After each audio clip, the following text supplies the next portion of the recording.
Telugu cinema ట్రోలర్స్ని చూస్తుంటే సిగ్గేస్తుంది. అసలు తెలుగు సినిమా ఇండస్ట్రీ ఇక మీదట ఏం అంటే బాగా పడుతుందా లేని ఒక డౌట్ వేసిన విధంగా తమన్ చెప్పడం జరిగింది. సో వాటి గురించి ఏం చెప్తారు? సో తమన్ గారు అయితే గట్టిగా క్లాస్ తీసుకున్నారు. సో ఖచ్చితంగా అంటే ట్రోలర్స్ని చూస్తుంటే నాకు నిజంగా అసహ్యం వేస్తుంది. సో వాళ్ళకి ఏం చెప్పాలి, ఎందుకంటే మన తెలుగు సినిమా స్థాయి వేరు. మన తెలుగు సినిమా ఈరోజు ఒక టాప్ లెవెల్లో ఉంది. అందరూ మలయాళం కానీ, కన్నడ కానీ, తమిళ వాళ్ళు కానీ, అటు బయట వాళ్ళు కానీ ఎవరైనా మన వైపు చూస్తున్నారు, మన సినిమాలు ఎలా ఉన్నాయని చూస్తున్నారు, మన దగ్గర నటించడానికి, మన సినిమాల్లో యాక్ట్ చేయడానికి, మన సినిమాను కొనడానికి ఇష్టపడుతున్నారు. సో తెలుగు సినిమా ఇంత అభివృద్ధి చెందుతుంటే మీరు మాత్రం ఎందుకు ఇలా చేస్తున్నారు? సో మీరు ఫ్యాన్ వార్స్ చేసుకోండి, అది నథింగ్, అది ప్రాబ్లం కాదు. కానీ ఒక సినిమాని మీరు చంపకండి. ఎందుకంటే మీ ట్రాల్స్ వల్ల, మీ నెగిటివిటీ వల్ల సినిమా చనిపోతుంది, నిర్మాతకి ఇబ్బంది అవుతుంది. సో ఒక నిర్మాత చాలా కష్టపడి ఇన్వెస్ట్ చేస్తాడు, ఒక నిర్మాతను మీరు కిల్ చేస్తున్నారు, ఒక నిర్మాత ఒక సినిమాని మీరు కిల్ చేస్తున్నారు.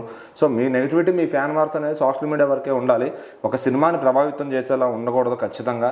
సో సిగ్గు తెచ్చుకోండి ఖచ్చితంగా. నాకైతే నిజంగా వాళ్ళని చూస్తే సిగ్గు వేస్తుంది.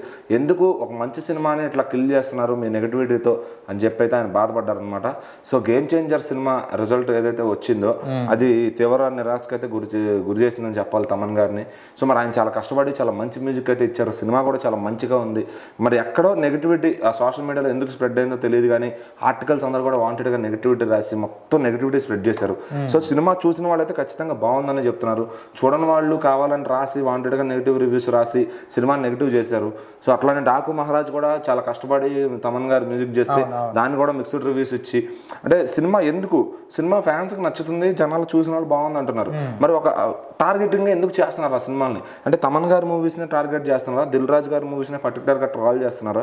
సో మరి ఎందుకు చేస్తున్నారు? So mega Nandamuri fan wars అనేవి ఎప్పుడు ఉంటూనే ఉంటాయి. సో వాళ్ళు ఎప్పటికీ ఆగరది. బట్ వాళ్ళ ట్రాల్స్ వల్ల, వాళ్ళ ఆర్టికల్స్ వల్ల సినిమానే చనిపోతుంది. ఎందుకు అట్లా చేస్తున్నారని చెప్పి తమన్ గారు అయితే బాధను వ్యక్తం చేశారనమాట. సో దానికి పలువురు ప్రముఖ సినీ యాక్టర్లు కూడా ఆయనకి సపోర్ట్గా మాట్లాడుతున్నారు, మంచిగా మాట్లాడామని చెప్పి. సో తమన్ గారు ఎప్పుడు మాట్లాడినా జోవియల్గా మాట్లాడుతుంటారు, కానీ ఫస్ట్ టైం చాలా విషాదంగా మాట్లాడారనమాట. ఎందుకంటే అది మనసులో ఉన్న బాధ. ఆయన చాలా కష్టపడి ఒక దాదాపు 2 నెలల పాటు నిద్ర లేకుండా ఆ 2 సినిమాలకి ఎట్ ఏ టైం ప్యారలల్గా వర్క్ చేసి, సో రెయిన్బోలు కష్టపడి సినిమా అవుట్పుట్ అందించేసి సినిమా మూవీ రిలీజ్ అనుకున్న టైంకి ఇచ్చి, సో చాలా చేస్తుంటే మరి ఎందుకు జనం అర్థం చేసుకోలేకపోతున్నారు? సినిమా నచ్చకపోతే మీరు ఇగ్నోర్ చేసి చూడొద్దు, బట్ దాన్ని వాంటెడ్గా మీరు చూడకపోయినా బాగాలేదు అని రాసి, సో మీ రివ్యూల వల్ల ఇప్పుడు ఒక సీజన్ మొత్తం ఎఫెక్ట్ అవుతుంది ఆ సినిమాకి. సో ఖచ్చితంగా ఫ్యామిలీస్ చూడాలనుకునే వాళ్ళు ఇది బాగాలేదంటారా అని ఒక రివ్యూ చదివి, అలా ఒక రివ్యూని దగ్గర 5 లక్షల మంది 10 లక్షల మంది చదివి అలా రీచ్ కోసం ఇష్టం వచ్చినట్టు రాసి ఇదంతా చేస్తున్నారు, ట్రాల్స్ చేస్తున్నారు, నెగిటివిటీ చేస్తున్నారు. సో ఇదంతా భరించలేకపోయారు అనమాట తమన్ గారు. సో ఖచ్చితంగా ఆయన బాధను ఆయన స్టేజ్ మీద వ్యక్తం చేశారు బాలకృష్ణ గారి ముందే. సో ఖచ్చితంగా ఏంటంటే మంచి సినిమా అయితే ఎప్పటికైనా బతుకుద్ది, అది ఓటీటీలో బతకచ్చు, ఎక్కడన్నా యూట్యూబ్లో బతకచ్చు, 10 ఏళ్ల తర్వాత బతకచ్చు.